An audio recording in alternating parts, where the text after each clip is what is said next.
While Nintendo did recently drop another Xenoblade Chronicles 3 trailer, and God, I gotta say, I am excited for this game. I mean, it's looking pretty hype, I gotta say.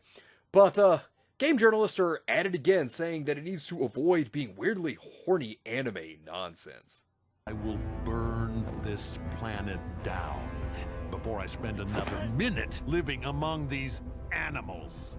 Hey, what is going on, everybody? How are you all doing today? I hope you all are having a wonderful and fantastic day today, and if not, hopefully you all will have a better tomorrow.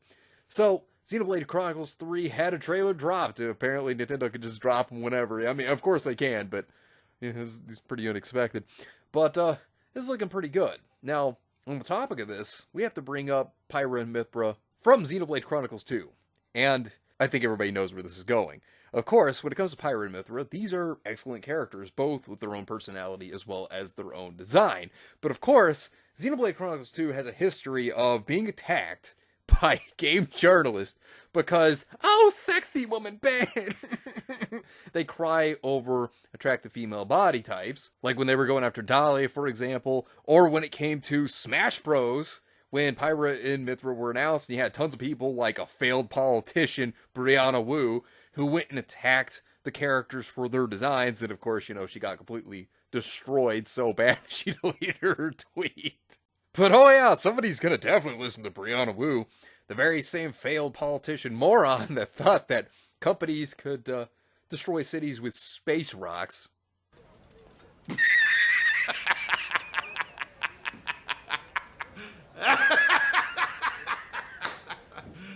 I don't think anybody's shocked by this, but yet again, game journalists are attacking Xenoblade Chronicles, but this time they're attacking Xenoblade Chronicles 3. Saying Xenoblade Chronicles 3 needs to avoid being weirdly horny anime nonsense. Let's sell down with it. You know, they're crying. Again, I don't think anyone's shocked. An idiotic game journalist attacking fan service and attractive female characters. You know, if I had $1 for every single time one of these articles was published, I'd be fucking rich.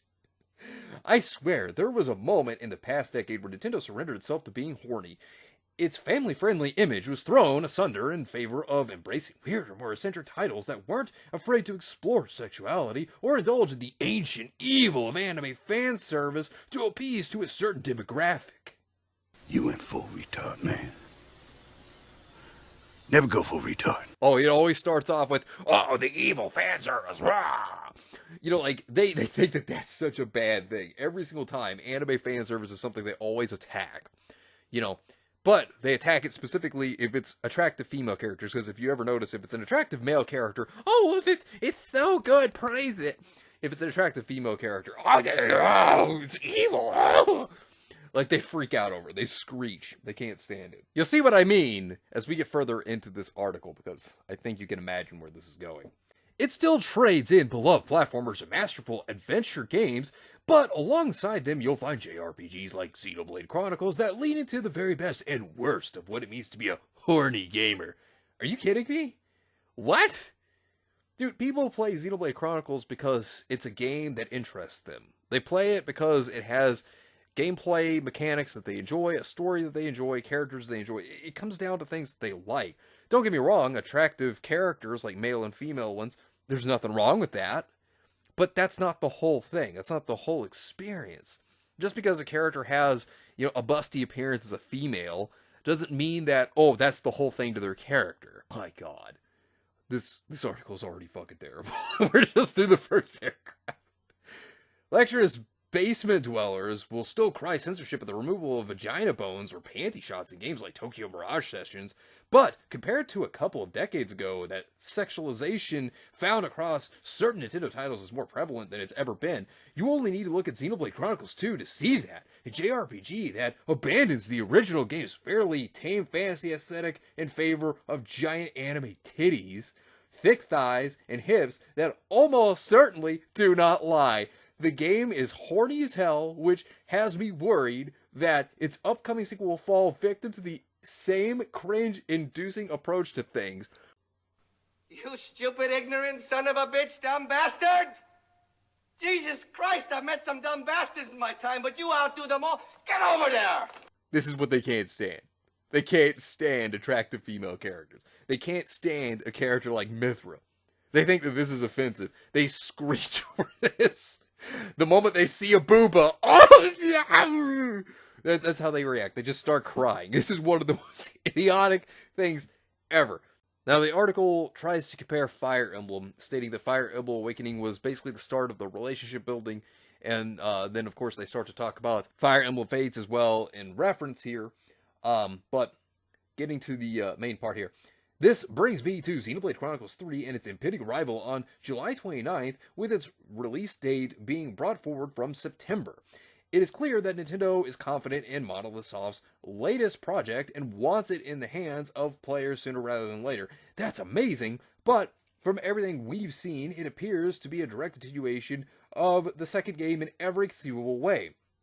From characters to aesthetic to battle system, this is a true sequel to Xenoblade Chronicles 2 in a way even that wasn't to its own forbear. Given how much I love the game, this is far from a bad thing, but even I can't help myself from cringing at its shortcomings that are bound to carry over and be built upon. Oh no, fan service, whatever shall I do? Oh! Like, you know where this is going. They're terrified that there's going to be an attractive female character in the game. Just pay close attention to this next paragraph because you're going to see exactly what I mean when I say this. Blades return, which in Xenoblade Chronicles 2 were essentially personified weapons that took the form of men, women, or creatures who can form bonds, romantic or platonic, with their drivers as they travel the world, partake in battles, and discover their true purpose. It's a compelling narrative hook and a fascinating way to expand on the battle system, but so many of these designs were focused on sexualizing women in weirdly uncomfortable ways, giving in to tiresome cliches and a predatory gotcha system that made backing your favorite guy or girl a matter of luck more than anything else. I'm gonna bet you right now, they looked at Pyra and Mithra, and they had one single response. Oh, check it out! You know, they don't talk about how they had attractive male characters. I mean, Zeke, they had fan service there too. They had husbandos that women would love. They did. Zeke even had a swimsuit, for God's sake. So they didn't just have attractive female characters, they had the attractive males too. You know, they were very even with it. The original game, Xenoblade Chronicles, it also had some fan service stuff here too. I mean, like, Fiora had a swimsuit. She had two of them, in fact. I mean, they were like the same variation, just different colors, but then you also had Charlotte in exposing outfits as well. You know, like, they've had fan service since the first game. I mean, my God. And look, men and women both like attractive male and female characters. Yes, women also like attractive female characters. And Pyra and Mithra, they have a wonderful personality. It's not just their appearance, but don't get me wrong, their appearance definitely is easy on the eyes. You were staring. Huh? Pervert! It's hard to tell if the third entry will abandon this system, since the most recent trailer seems to focus on a small group of main characters doing the battling, having the power to connect their thoughts and transform into giant creatures in order to triumph over adversaries. It's like Pacific Rim, but Weavier. Oh, that's cringe. Weavier, that's cringe. Knowing this, perhaps a greater focus will be placed on fleshing out the main cast instead of relying on sexy designs from guest artists to fill the void. What? Okay, that line there tells me you didn't play the game. Pyra and Mithra's arc, Nia, Morag, I could go on. But like, this person didn't play the game. And if they did, they didn't pay attention to jack shit. What else can I say about that? Xenoblade Chronicles 2 is a gorgeous game, but definitely felt inconsistent with its huge amount of varying aesthetic clashing depending on who you wanted in your party at any given moment. But even without these characters, the dialogue and tone of the game's storytelling were more than happy to lean into needless sex jokes and innuendo intended to make everyone feel uncomfortable. It feels especially jarring with the adorably British localization, making it feel like a bunch of Welsh girls and Cockney lads are suddenly super horny for cat girls or something. Wait, what? What is this? What is this article? Seriously, besides, why is it wrong to like a cat girl? Nia is great. who would have a problem with Nia? She was a good sassy character. I liked Nia. She had some of the greatest moments in the game. Besides, who wouldn't want to make love to the sexy cat? Oh my, how lewd. But seriously, like, this feels like a joke. This article's fucking terrible. Perhaps I'm just a prude or a fake gamer. Yes, you are. No, that's not a question. Yes, you are. Who doesn't understand the artistic merit of anime girls fawning over a protagonist who is quite clearly designed to look like a little boy. Okay, so they're talking about Rex there. Rex is one of those hit or miss characters, in my opinion. To me, he was kind of a miss.